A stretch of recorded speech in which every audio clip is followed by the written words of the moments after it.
Assalamualaikum warahmatullahi wabarakatuh. Perkenalkan, saya Siska Marisa dari HK17B.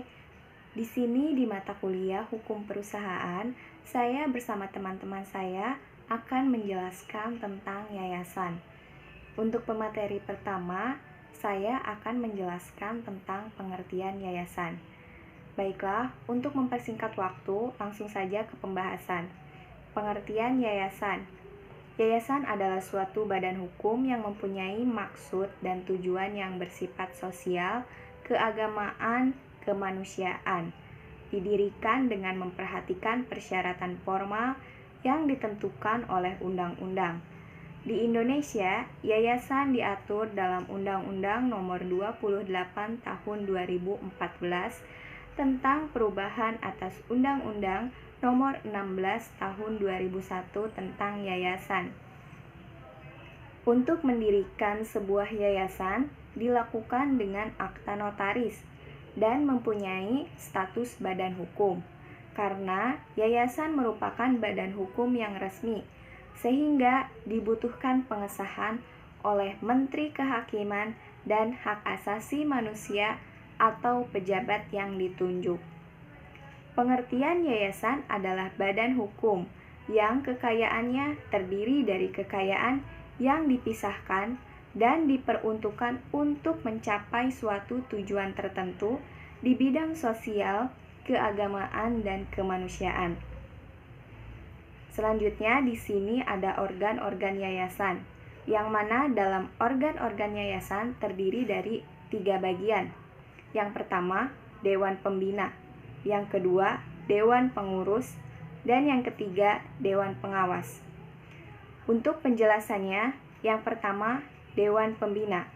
Pembina adalah organ yayasan yang mempunyai kewenangan yang tidak dapat diserahkan ke pengurus ataupun pengawas oleh undang-undang atau anggaran dasar dengan kewenangannya yang meliputi 1. Keputusan mengenai perubahan anggaran dasar. 2. Pengangkatan dan pemberhentian anggota pengurus dan anggota pengawas. 3. Penetapan kebijakan umum yayasan berdasarkan anggaran dasar. 4. Pengesahan program kerja dan rancangan anggaran tahunan yayasan. Dan 5. Penetapan keputusan mengenai penggabungan atau pembubaran yayasan. Untuk pemateri yang kedua, selanjutnya akan dijelaskan oleh Ibu Ruki.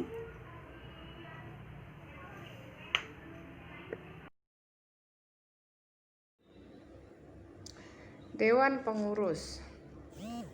Pengurus adalah organ yayasan yang melaksanakan kepengurusan yayasan, di mana pengurus yayasan bertanggung jawab penuh atas kepengurusan yayasan untuk kepentingan dan tujuan yayasan serta berhak mewakili yayasan baik di dalam maupun di luar pengadilan.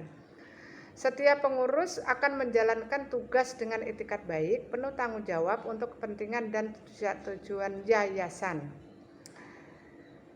Pengurus yayasan diangkat oleh pembina berdasarkan keputusan rapat pembina untuk jangka waktu 5 tahun dan dapat diangkat kembali untuk 1 kali masa jabatan dengan susunan pengurus yang terdiri dari seorang ketua, seorang sekretaris, dan seorang bendahara. Dewan Pengawas. Yang dimaksud dengan Dewan Pengawas adalah organ yayasan yang bertugas melakukan pengawasan serta memberi nasihat kepada pengurus yayasan dalam menjalankan kegiatan usaha yayasan. Pengawas juga diangkat oleh pembina berdasarkan keputusan rapat pembina untuk jangka waktu 5 tahun dan dapat diangkat kembali untuk 1 kali masa jabatan. Di dalam mendirikan yayasan akan diperlukan syarat-syarat, yaitu yayasan didirikan oleh minimal 5 orang dan di mana 5 orang tersebut akan menduduki jabatan sebagai seorang pembina, seorang pengurus yang terdiri dari ketua, sekretaris, bendahara, dan seorang pengawas, dengan cara memisahkan sebagian harta kekayaan pendiriannya menjadi kekayaan awal yayasan. Pendirian yayasan dilakukan melalui akta notaris dan dibuat menggunakan bahasa Indonesia. Struktur organisasi yang ada di yayasan terdiri dari pembina, pengurus yayasan, dan pengawas. Yayasan dapat juga didirikan berdasarkan surat wasiat. Yayasan dapat memperoleh status badan hukum setelah akta pendirian yayasan telah disahkan oleh menteri dan pejabat yang telah ditunjuk. Yayasan tidak boleh menggunakan yayasan yang telah dipakai secara sah oleh yayasan lainnya, dan yayasan tidak boleh bertentangan dengan ketertiban umum dan kesusilaan.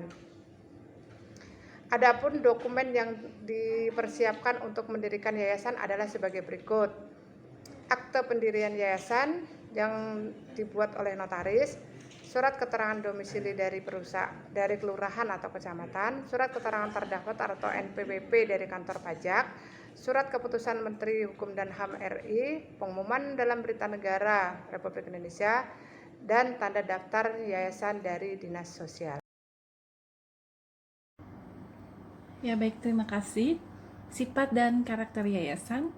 Sifat dan karakter yayasan terbagi menjadi 8 bagian, yaitu memiliki tujuan, memiliki visi, memiliki sumber pembinaan atau kekayaan, memiliki pola pertanggungjawaban, memiliki struktur organisasi, memiliki karakteristik anggaran, memiliki sistem akuntansi. Kemudian dilanjutkan kedudukan hukum yayasan. Kedudukan hukum yayasan dalam sistem hukum Indonesia, yayasan adalah suatu entitas hukum yang keberadaannya dalam lalu lintas hukum di Indonesia sudah diakui oleh masyarakat berdasarkan realita hukum positif yang hidup dan berkembang dalam masyarakat Indonesia. Kecenderungan masyarakat memilih bentuk yayasan disebabkan karena yang pertama, proses pendiriannya sederhana. Kemudian yang kedua, tanpa memerlukan pengesahan dari pemerintah. Kemudian yang ketiga, persepsi masyarakat bahwa yayasan bukan merupakan subjek pajak. Kemudian dilanjutkan dengan hal-hal yang dapat mengakibatkan bubarnya yayasan. Yang pertama adalah jangka waktu yang ditetapkan dalam anggaran dasar berakhir. Kemudian tujuan yayasan yang ditetapkan dalam anggaran dasar telah tercapai atau tidak tercapai.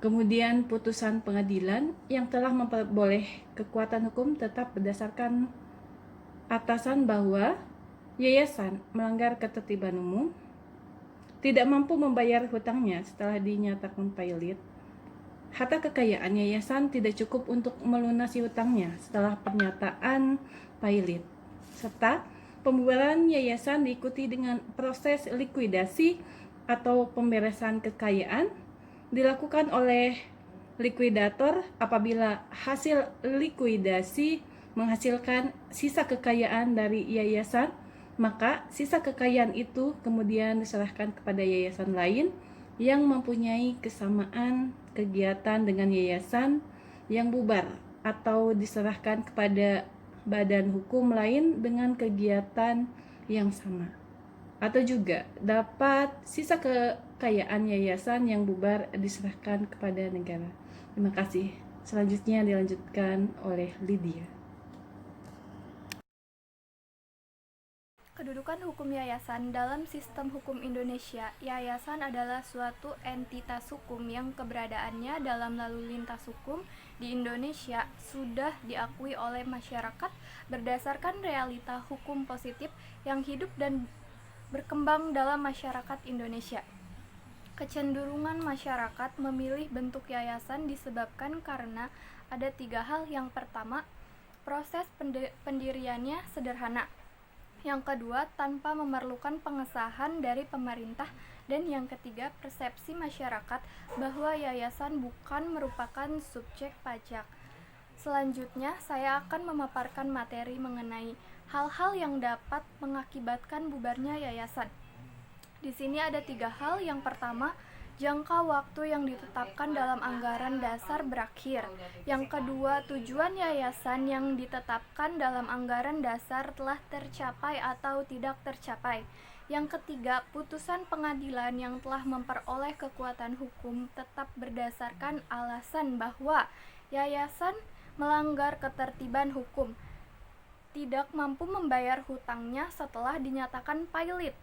Lalu harta kekayaan yayasan tidak cukup untuk melunasi hutangnya setelah pernyataan pailit, serta pembubaran yayasan diikuti dengan proses likuidasi atau pemberesan kekayaan. Dilakukan oleh likuidator apabila hasil likuidasi menghasilkan sisa kekayaan dari yayasan, maka sisa kekayaan itu kemudian diserahkan kepada yayasan yang lain yang mempunyai kesamaan kegiatan dengan yayasan yang bubar atau diserahkan kepada badan hukum lain dengan kegiatan yang sama, atau dapat juga sisa kekayaan yayasan yang bubar diserahkan kepada negara. Demikianlah presentasi dari kelompok kami yang bertemakan yayasan. Semoga bermanfaat untuk kita semua dan kami ucapkan terima kasih kepada Bapak Muhammad Abbas SHMH selaku dosen pengampu hukum perusahaan. Dan akhir kata dari kami, wassalamualaikum warahmatullahi wabarakatuh.